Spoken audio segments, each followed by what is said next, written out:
Bonjour, lors de notre prochain cours, nous débuterons notre cycle de tennis de table. Cette vidéo vous présentera le règlement simplifié et les règles de bonne conduite que vous devrez adopter pendant vos matchs. Tout d'abord, voyons ensemble comment se présente la surface de jeu. La partie supérieure de la table, rectangulaire, se trouve à 76 cm au-dessus du sol. La surface de jeu est divisée en deux camps égaux par un filet vertical dont la partie supérieure se trouve à 15,25 cm au-dessus de la surface de jeu. La surface de jeu ne comprend pas les faces verticales du plateau de la table. Si la balle touche le bord de la table, elle est bonne. Si elle touche le côté de la table, elle est mauvaise. Alors, comment peut-on gagner un point lors d'un match ? Un joueur marque un point lorsque son adversaire commet l'une des erreurs suivantes. Il n'arrive pas à renvoyer la balle.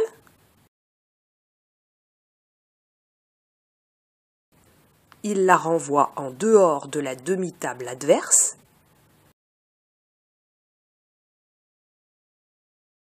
Il laisse rebondir la balle plus d'une fois dans son propre camp avant de la renvoyer.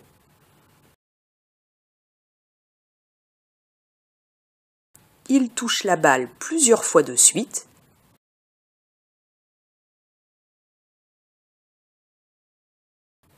Il frappe la balle de volée, c'est-à-dire sans qu'elle rebondisse sur la table, au-dessus de sa demi-table.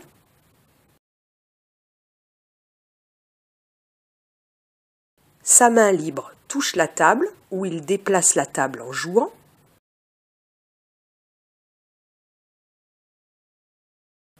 Il effectue un mauvais service. Alors, comment doit-on servir ? L'exécution du service doit obéir aux règles suivantes. La balle repose sur la paume de la main ouverte. La main qui tient la balle doit être au-dessus du niveau de la table. La balle doit être lancée vers le haut, plus de 16 cm. Pour se repérer, il suffit de lancer la balle un peu plus haut que la hauteur du filet. La balle doit être frappée quand elle redescend et derrière la table. La balle doit rebondir d'abord dans son camp, puis dans le camp de l'adversaire. Après les deux rebonds, la balle peut sortir sur les côtés de la table. On peut servir sur tout le terrain de son adversaire. C'est le tirage au sort qui décide de celui qui sert le premier. Le service change tous les 2 points. Qu'il ait gagné le point ou non, un joueur doit donc servir 2 fois, puis son adversaire 2 fois, et ainsi de suite. Pour terminer cette vidéo, examinons ensemble les règles de bonne conduite, qu'on appelle aussi fair play, pour lesquelles vous serez aussi évalué. Je dois respecter les règles. Nous avons découvert le règlement qui nous servira de code commun. Le respecter, c'est aussi refuser de gagner par la tricherie. C'est compter sur son seul talent pour tenter d'obtenir la victoire. Je dois respecter l'arbitre. C'est accepter ses décisions, même si je pense qu'il se trompe. Il est facile de critiquer l'arbitre, mais quand je serai à sa place, j'apprécierai qu'on respecte mes décisions. Je dois respecter mon adversaire. Mon adversaire est indispensable pour que je joue. Je dois agir avec courtoisie, sans injure. Je peux aussi reconnaître les bons coups, les bonnes performances de mon adversaire. Je dois aussi respecter le matériel.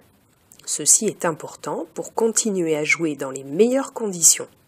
Je dois notamment faire attention aux raquettes en veillant à ce qu'elles ne tombent pas au sol. Je dois accepter dignement la défaite et gagner avec modestie.